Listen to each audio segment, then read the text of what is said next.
tell me how you're involved in this case and what you're doing for the victim. So I was contacted by a family member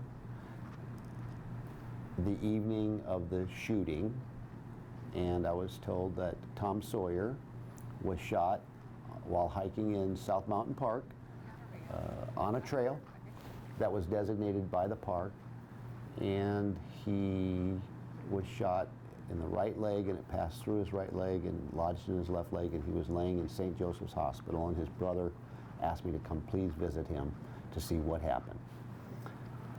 So I did, and I found that he had a GPS device, handheld, that put him squarely on the trail at the time of the shooting. On the marked trail. On the marked trail. And the device has been preserved. I have that. He had all of his clothing, and indeed he had been shot. We went up there to the trail, verified where he was, and we waited for the police to basically tell us what they found. Because Phoenix police were notified as he was being loaded into the ambulance, and then he went to St. Joseph's. The Phoenix police had not arrived on Sunday by the time I had arrived at the hospital. He was discharged later that day on Sunday. They never went to his home to interview him to see how he was doing or anything. And we waited until Friday that following week. So we waited for 7 days. Phoenix PD never called him, never heard anything. So then I reached out to the what's called the Professional Standards Bureau at the Phoenix Police Office, and the lady wanted to know if I was going to make a claim against the City of Phoenix Police Department, and I said, well, that was the furthest thing from my mind, because why would I do that? I didn't have any information that the Phoenix Police did anything wrong or caused him to be shot. But I did wonder why the Phoenix Police had not interviewed him, and I wanted to know the status of the investigation, knowing that there was a gun club at the base of South Mountain. So we went from there. I had a contact from an officer probably 3 days later, who then told me he had actually gone up and there was indeed a trail. And all of the reports coming out of the Phoenix Police Department at that point were saying that Tom Sawyer was out of bounds, was off the trail, was in an unauthorized area. And I was like, where are they getting their information from? Did they do some investigation to conclude that? Because that's different from what I saw. We then talked to the officer. Detective Rasmussen came to a Denny's, interviewed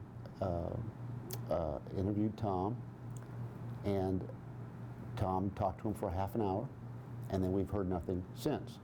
It took us another 3 weeks to get the police report, and we found out that the Phoenix police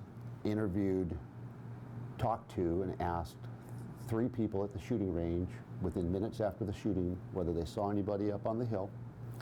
Phoenix police officer reporting said that nobody had seen him up on the hill, and then turned around and he told his superior officer that nobody at the gun range that day had seen anybody on the hill.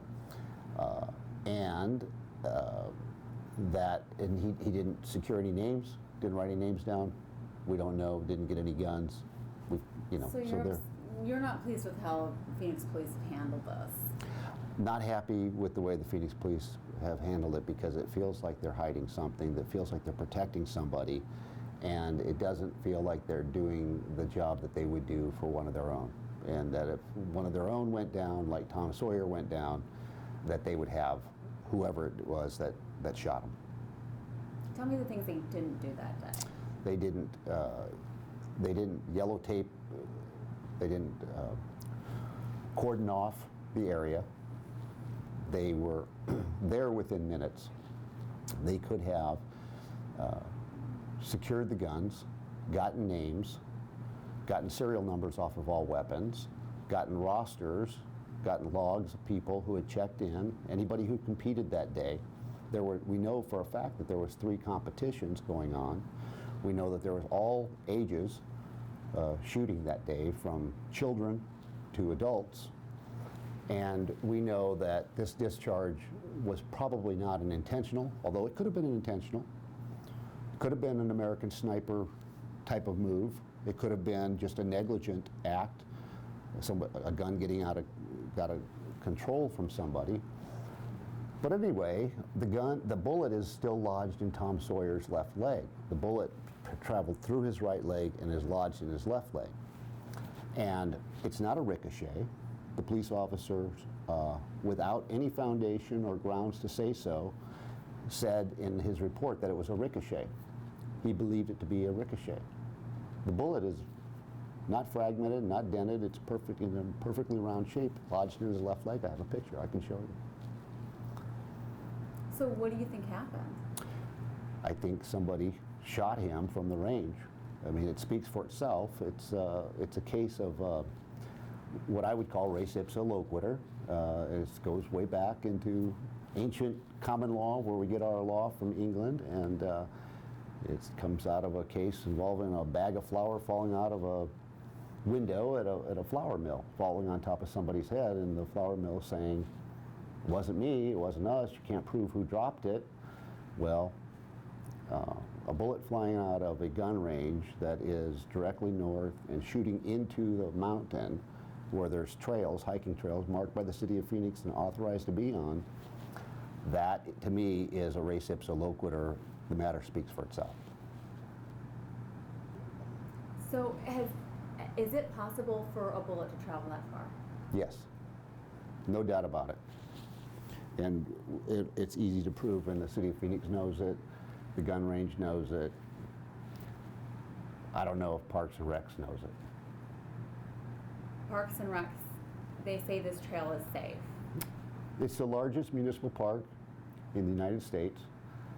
The gun club has been there since at or about the same time that the park was formed in 1934 and 1937.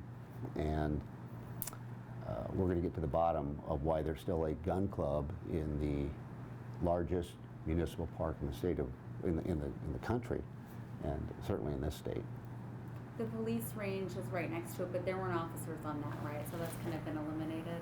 Is that correct? One more time. There's a police shooting range right next to the gun club. The Phoenix Police Academy is directly next door and adjacent to the Phoenix Gun Club, and the police officer, if you can trust him, went out of his way to say that there was nobody shooting from the Phoenix Police Academy. We have to believe that at this point. So it's possible for a bullet to travel that far. So does that mean it's possible for that shot to have been fired from the communities behind the gun range? Highly unlikely. Highly unlikely, because everybody at the gun range would know if bullets were flying over their head. Do you think we'll ever know? Yes, I think we'll finally know. But it's going to take some time, because the Phoenix Police Department, if they would help us, we would know a lot sooner. But ultimately, we will know. Do you think we'll find out who actually fired that shot? Hopefully. Can be traced to a gun. If the bullet comes out of his leg and can be traced to a gun, every gun has a fingerprint on its bullet, and it also has to be removed from his leg. Why wasn't the bullet taken from his leg? It wasn't thought to be medically prudent, I think, is what their conclusion was at the time. Yeah. Wouldn't it be used as evidence?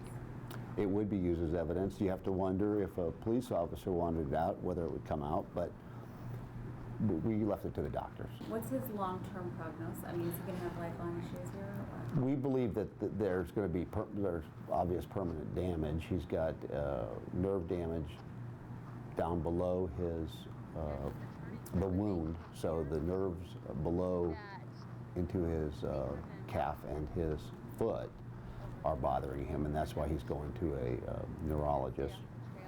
And then we have the ongoing issues and long-term concerns about the bullet and the scar tissue that is in the area of the sciatic nerve on the left side. Do you think people should be hiking that trail? That's a good question. I mean, Parks and Rec are the experts. I would think that they would collaborate with the City of Phoenix Police Department, who are the ballistics experts in this city, who we all trust and obey and are required to follow. And when they say it's safe, who would know better than the Phoenix Police Department? So Phoenix Police Department, Parks and Rec, and then maybe this gun club that has been there since the park was created. You know, maybe the gun club wasn't shooting guns that are as powerful as they are today back when it was created. I would think that the mayor who's running for re-election would want to take a look at this as something that, you know, looking down the road, you know, we're attracting people to this city through Super Bowls and through Fiesta Bowls and through golf tournaments, and we're inviting them into our city. We advertise the largest municipal park in the United States. Nothing's bigger than this park. And we're inviting people to go hiking and see our wonderful city and our wonderful parks. But I didn't see any literature out there telling people, and oh, by the way, we have a shooting club and a shooting range that shoots right into the trails that we provide for you that we're inviting you onto. I mean, it's something that the mayor and some politicians might want to look at. Do you think hikers are at risk on that trail? Well, Tom was definitely at risk. So he got shot while on the trail. He got shot while there was firing. So yes, they're at risk. So you're his attorney. Where do you go from here? Where do you hope it comes out of this? We would like for the person, if they know who did it, to step up. We would like for the City of Phoenix Police Department to take another look at this and keep looking at it and think of it as an unsolved shooting of a police officer and treat it with the same standard of care that they would if it was one of their own who got shot while on a marked trail in a city park.